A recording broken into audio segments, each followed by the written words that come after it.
know that you can make lace on the knitting machine. On the last page of the small stitch pattern book I found a pattern which I wanted to try. It turned out to be amazing. Today I will show you how to make it.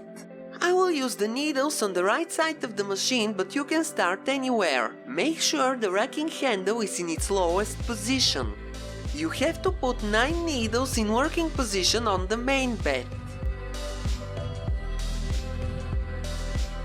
Place the edge springs on the last needles and make sure the latches are closed.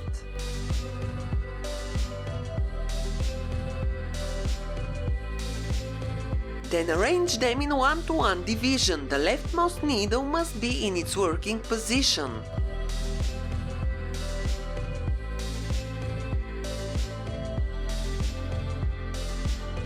Raise 9 needles on the back bed and arrange them in 1-to-1 division. You have to observe the needle rule. The leftmost needle must be on the main bed and the rightmost needle must be on the back bed. Place the edge springs and make sure the latches are closed.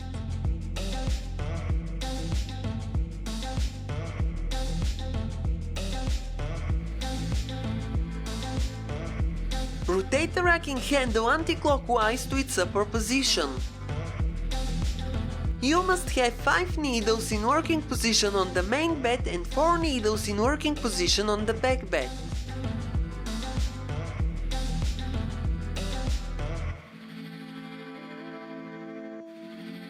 I will use this white cotton yarn to make the lace. I use this yarn in all of my projects. I love it.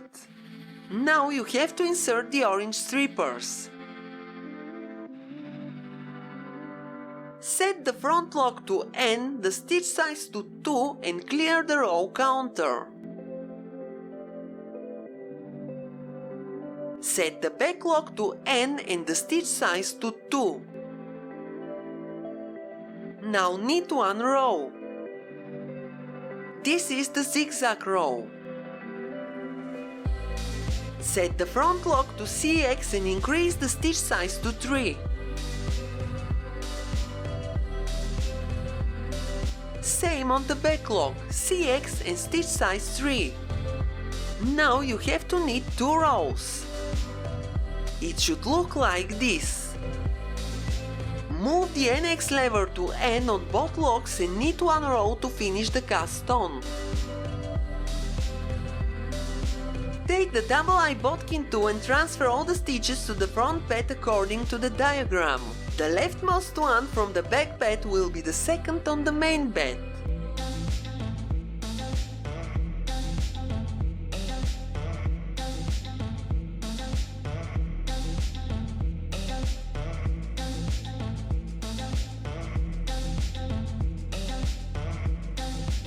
The second and the third one from the back bed you must hook to the needle in the center.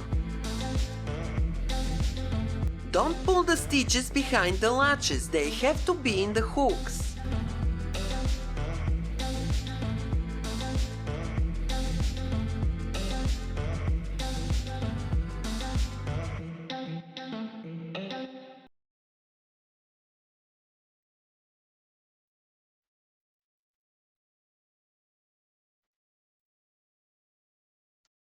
Finally, you must attach the last stitch from the back bed to the opposite needle on the main bed.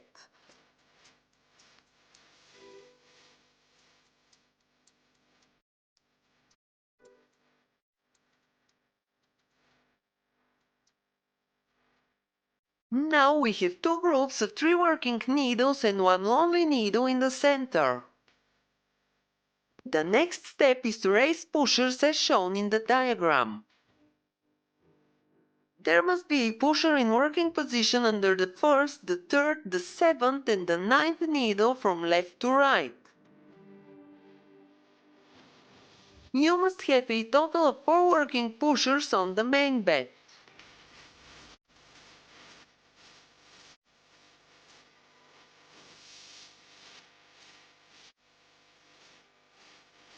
Lower the main bed and attach a weight to the very edge of the knitting. If you have a cast-on comb, use it from the beginning.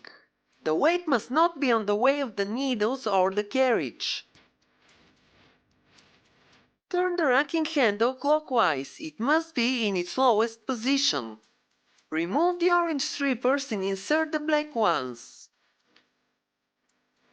The NX lever must be in the end position. Rotate the dial to A and set the stitch size to 4.5. When the lever is in the end position, the machine will ignore the dial with the letters. The letter A on the dial will be used in the next step. Don't forget to clear the row counter. Set the back lock to GX and make sure all the needles on the back bed are out of working position. Knit 2 rows using these settings. Set the front lock to AX. Move only the lever to X if you have set the dial in the previous step. The other settings must remain the same. Now knit 4 rows. Move only the lever to N and knit 2 rows. Then move the lever to X and knit 4 rows. That's it, you have to repeat these steps until the lace becomes the desired length. In my case I knitted 404 rows and the lace was 50 centimeters long, but the results may vary depending on the yarn and the stitch size.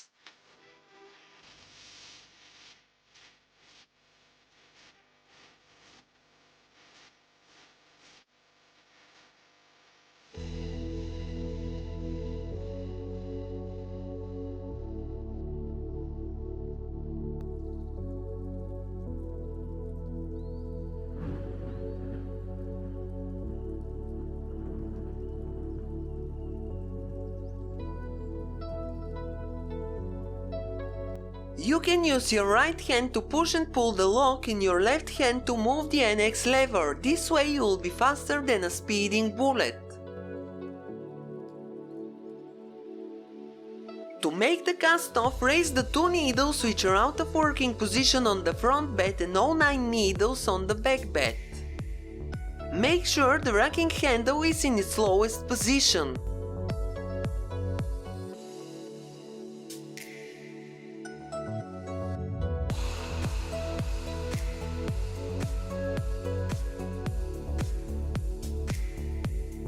Remove the black strippers and insert the orange ones.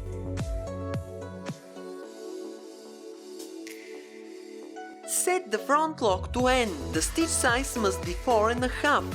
Then you can clear the row counter. This will be the last row, but it becomes a habit to reset it after each step. Then set the back lock to N and the stitch size to 2.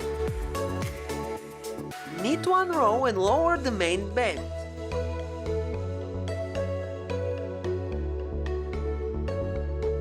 Push the stitches to the middle of the zigzag row. Pick the last stitch from the lace and attach it to the first needle which was out of working position and doesn't have a stitch.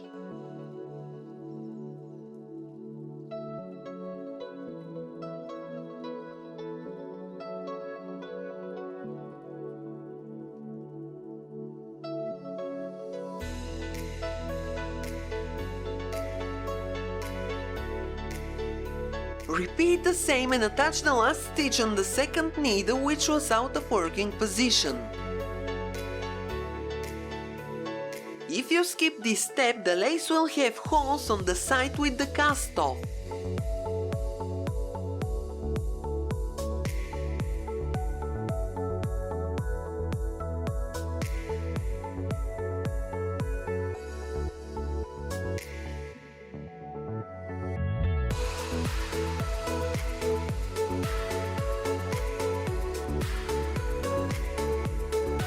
Insert the yellow 2 into the first stitch at the right, then insert it into the second stitch, moving it downwards until only the first stitch slips behind the open latch. Then pull the yellow 2 upwards until the first stitch slips over the closed latch. Continue as described until the last stitch is in the hook.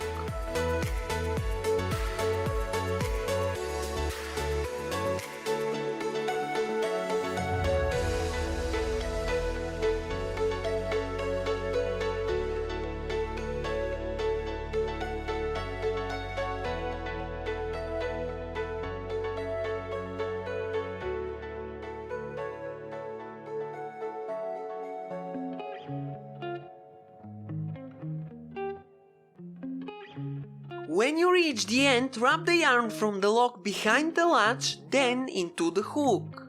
Cut it and pull it through the last stitch.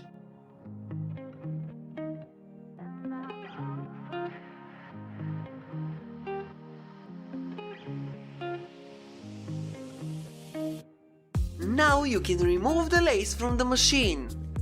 You can do so by raising all the needles on the main bed, then pulling them all the way back. The stitches will slip behind the latches and will fall from the needles.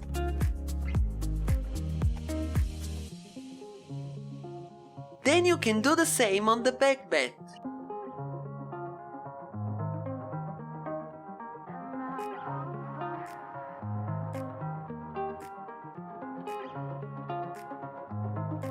This is the lace we just made. And at this moment I realized that there is a big difference between the picture from the book and my result.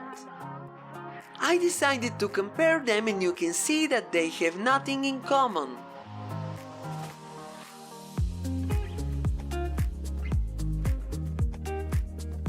And at this moment I accidentally fold the sides. My mind was blown away, it was like a magic trick.